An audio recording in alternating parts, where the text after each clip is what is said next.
नमस्कार दोस्तों, awesome information में आपका स्वागत है। आज हम विज्ञान शिक्षण की कुछ विधियों के बारे में जानेंगे। एक-एक करके मैं आपको सभी विधियों के बारे में बताता चला जाऊँगा। तो पहली विधि हम व्याख्यान विधि के बारे में चर्चा कर रहे हैं। देखिए व्याख्यान विधि क्या होती है? व्याख्यान विधि सामान्यतः उपयोग में आने वाली शिक्षण विधि है। यानी सामान्य तौर पर हम लोग व्याख्यान विधि जिसको इंग्लिश में लेक्चर मेथड बोलते हैं वही प्रयोग हो रहा है। व्याख्यान विधि में शिक्षक समस्त विषय वस्तु को कक्षा में स्वयं ही संप्रेषित करता है। विद्यार्थी केवल श्रोता मात्र ही होता है। जैसे ये अक्सर कॉलेजों में प्रयोग होता है, छोटे बच्चों के लिए उतना उपयुक्त नहीं माना जाता।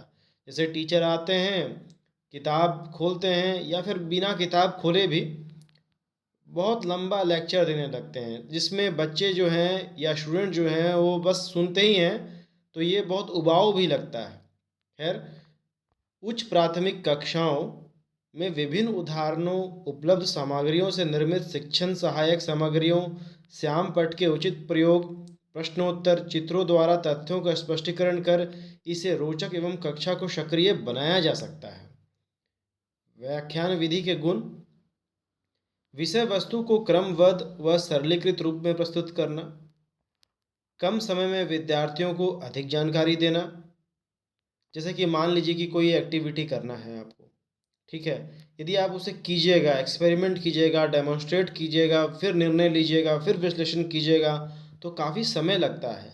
लेकिन यदि उस चीज़ के बारे में जानकारी व्याख्यान विधि से आपको दे दिया जाए, तो सरल रूप से आप कम समय में अधिक जानकारी ले सकते हैं। तीसरा है, किसी पाठ की प्रस्तावना के समय या विषय वस्तु की पुनरावृत्ति के लिए इस विधि का प्रयोग उपयोगी सिद्ध होता है। तो जैसा कि मैंने आपको बताया कि उच्च प्राथमिक कक्षाओं में या कॉलेजों में आप इस विधि का प्रयोग करें तो ज़्यादा बेटर है। और साथ ही साथ कुछ चीज़ जिसका पहले ही आपने एक्सपेरिमेंट कर लिया या जो भी आपको प्रैक्टिकल करना था वो आपने कर लिया, अब आप उसे रिमेंबर करना चाहते हैं, तो फिर से तो बार बार नहीं कीजिएगा, तो उसमें भी व्याख्यान विधि उपयोग में लाई जाती है। यानी कि किसी पाठ की प्रस्तावना के समय या विषय वस्तु की पुनरावृत्ति के लिए इस विधि का प्रयोग उपयोगी सिद्ध होता है। यह विधि वैज्ञानिकों की जीवनी बताने एवं ऐतिहासिक घटनाओं के वर्णन में उपयोगी है। जाहिर सी बात है, व्याख्यान विधि जनरली साइंस में क्या कीजिएगा, जीवनी बताइएगा या ऐतिहासिक घटनाओं के बारे में बताइएगा। जनरली व्याख्यान विधि आपको सामाजिक विज्ञान, हिंदी, लिटरेचर, इंग्लिश में प्रयोग हो सकता है। कुछ कहानियों को सुनाने में ज़्यादा उपयोग है। लेकिन जहाँ मैथमेटिक्स है या साइंस में कैलकुलेशन इन्वॉल्व है, वहाँ व्याख्यान विधि बहुत ज़्यादा उपयोगी नहीं सिद्ध होती है। आगे देखें, व्याख्यान विधि के दोष क्या हैं? इस विधि में विद्यार्थी निष्क्रिय रहते हैं, अतः यह बाल केंद्रित सिद्धांत के विपरीत है। आप तो जानते हैं जो नई शिक्षा नीति है वो तो बाल केंद्रित शिक्षा की अवधारणा पर आधारित है, लेकिन व्याख्यान विधि में टीचर एक्टिव होता है, स्टूडेंट पैसिव होते हैं। तो छोटे बच्चों के लिए, प्रारंभिक कक्षा के विद्यार्थियों के लिए ये उचित नहीं माना जाता है। और सभी विषयों में तो उचित बिल्कुल नहीं होता, कुछ विषयों में उपयोग उचित हो भी सकता है, लेकिन विज्ञान में व्याख्यान विधि ज़्यादा पॉपुलर नहीं है और बाल केंद्रित सिद्धांत के विपरीत भी है। विद्यार्थियों को तर्क एवं चिंतन के अवसर नहीं मिलते।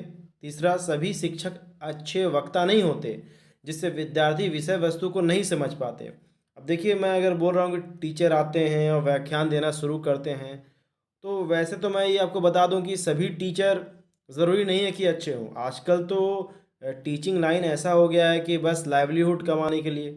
लेकिन कभी कभी कुछ टीचर ऐसे होते हैं कि आपको इस तरह से व्याख्यान देते हैं तो कि लगता है कि कहानी सुना रहे हैं। तो वैसा तो आप सबसे नहीं उम्मीद कर सकते हैं। इसलिए इसमें लिखा है कि सभी शिक्षक अच्छे वक्ता नहीं होते, जिससे विद्यार्थी विषय वस्तु को नहीं समझ पाते। कुछ टीचर बोलेंगे लगेगा कि हाँ क्या बढ़िया लगा कि कहानी है, कुछ टीचर बोलेंगे लगेगा कि क्या बकवास है, क्या लेक्चर झाड़ रहे हैं, ऐसा लगता है ना। यही सब दोष है। विज्ञान शिक्षण के उद्देश्यों के विकास में बाधक है, करके सीखना के सिद्धांत के विपरीत है। तो अभी यहीं तक। जय हिंद, जय भारत।